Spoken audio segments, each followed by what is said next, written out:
इयम् आकाशवाणी सम्प्रति वार्ताः श्रूयन्ताम्। प्रवाचकः जतिन शर्मा।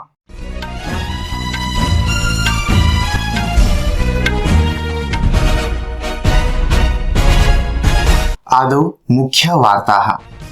श्रीमोदिना जनजाति आदिवासी न्याय महाभियानान्तर्गतं प्रधानमंत्री ग्रामीण आवास योजनायाः 1 लक्ष लाभार्थिभ्यः प्रथमदेयमूल्यं प्रदत्तम्। भारत ईरान देशाभ्याम् अद्य चाबहार जलपोताश्रय स्थानकमालक्ष्य दीर्घकालिक सहयोग स्थापनार्थं व्यापक चर्चा विहिता। बहुजन समाज पार्टी इति दलस्य प्रमुखा मायावती उक्तवती यत् आगामिनि लोकसभा निर्वाचने तस्याः दलम् एकाकी एव निर्वाचनाय स्पर्धिष्यति। सेना प्रमुखः जनरल मनोज पाण्डे कथितवान् यत् भारतीय सेनया आतंकी गतिविधयः नियन्त्रयितुं सीमवर्तिषु क्षेत्रेषु महत्वपूर्ण आधारभूत संरचनाः विकसिताः।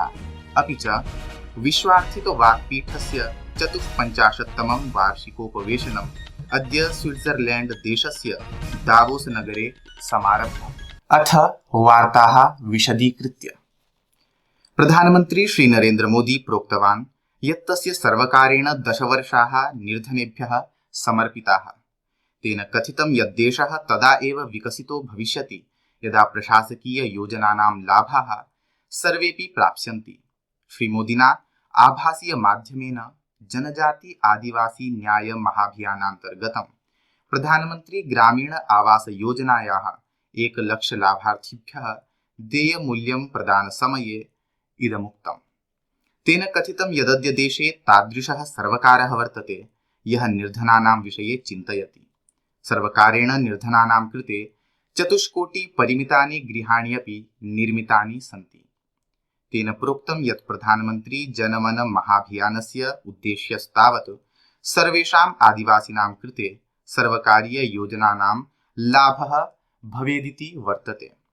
अत्रावसरे प्रधानमन्त्रिणा प्रधानमंत्री जनमन योजनायाः लाभार्थिभिः सहापि वार्ता विहिता। विगतवर्षस्य नवंबर मासे पीवीटीजी इत्यस्य सामाजिक आर्थिक कल्याणार्थं प्रधानमंत्री जनमन योजनायाः समारंभो विहितः। 24,000 कोटि परिमिता प्रधानमंत्री जनमन योजना 9 मन्त्रालयानां माध्यमेन 11 महत्वपूर्ण सौविध्यानामुपरि केन्द्रिता अस्ति। अस्याः उद्देश्यः सुरक्षितावासः, स्वच्छ पेयजलं, शिक्षायाः उपलब्धता, स्वास्थ्यं पोषणं, विद्युत् व्यवस्था, मार्गः, दूरसञ्चार सम्पर्कः, आजीविकायाः सततावसरैः सह पीवीटीजी इत्यस्य सामाजिक आर्थिक स्थितेः उन्नयनम् इति वर्तते। बहुजन समाज पार्टी इति दलस्य प्रमुखा मायावती उक्तवती यत् आगामिनि लोकसभा निर्वाचने तस्याः दलम् एकाकी एव निर्वाचनाय स्पर्धयिष्यति। अद्य स्वीय जन्मदिवसावसरे लखनऊ नगरे दलमुख्यालये वार्ताहरान् सम्बोधयन्ती एषा प्रोक्तवती यत् बहुजन समाज पार्टी इति दलम् अस्मिन् वर्षे अप्रैल मई मासयोः भविष्यमाणाय लोकसभा निर्वाचनाय केनापि दलेन सह बन्धनं नैव करिष्यति। एषा अग्रे प्रोक्तवती यत् तस्याः दलं निर्वाचनानन्तरं ज्ञातस्थितेः ज्ञानानन्तरं केनापि दलेन संयोजनस्य निर्णयं करिष्यति। अनया स्वीय राजनैतिक संन्यास विषयस्य वार्ताः खण्डिताः। ध्येयास्पदं वर्तते यत् 19,200 वर्षे जाते लोकसभा निर्वाचने समाजवादी पार्टी इति दलेन सह बन्धनं कृत्वा निर्वाचनं कृतम् अस्याः दलेन। भारत ईरान देशाभ्याम् अद्य चाबहार जलपोताश्रय स्थानकमालक्ष्य दीर्घकालिक सहयोग स्थापनार्थं व्यापक चर्चा विहिता। विदेशमंत्री डॉक्टर एस जयशंकरेण ईरानस्य मार्ग एवं नगरीय विकास मंत्री मेहरदाद बजरपाश इत्यमुना सह मेलनं विहितम्। उभाभ्यामपि विविध विषयेषु चर्चा विहिता। स्वीय यात्रावधौ डॉक्टर एस जयशंकरः द्विपक्षीय क्षेत्रीय वैश्विक प्रकरणैः सह विविध विषयेषु चर्चार्थं स्वीय समकक्षेण डॉक्टर हुसैन अमीर अब्दुल्लिया इत्यनेन सहापि मेलिष्यति। संस्कृत वार्तायाः संस्करणमिदम् इदानीम् आकाशवाणीतः प्रसार्यते। सममेव अयं कार्यक्रमः आकाशवाण्याः अन्तर्जालपटले www.newsonair.gov.in इत्यत्र अथ न्यूज़ ऑन एआईआर चलदूरभाषीयतन्त्रांशेऽपि समुपलब्धो भविष्यति। लखनऊ नगरे प्रथमवारं भारतीयसेनायाः केन्द्रीयनियोजनस्य अद्य 670तमस्य सैन्यदिवसस्य पथसञ्चलनम् आयोजितम्। सूर्या कमान इति नाम्ना प्रसिद्धस्य अस्य सैन्यनियोजनस्य पथसञ्चलनम् 11 गोर्खा राइफल्स रेजिमेंटल इत्यस्मिन् केन्द्रे समायोजितम्।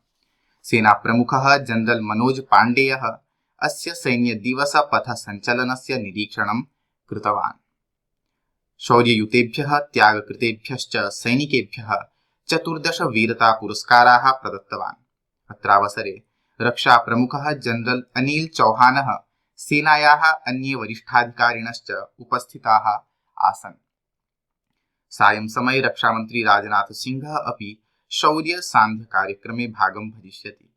एतस्मिन् कार्यक्रमे अनेके युद्धकलासम्बद्धाः कार्यक्रमाः प्रस्तोष्यन्ते। अत्रावसरे सैन्यप्रमुखः जनरल मनोज पाण्डेः कथितवान् यत् भारतीयसेनया आतंकी गतिविधयः नियन्त्रयितुं सीमावर्तिषु क्षेत्रेषु महत्वपूर्ण आधारभूत संरचनाः विकसिताः।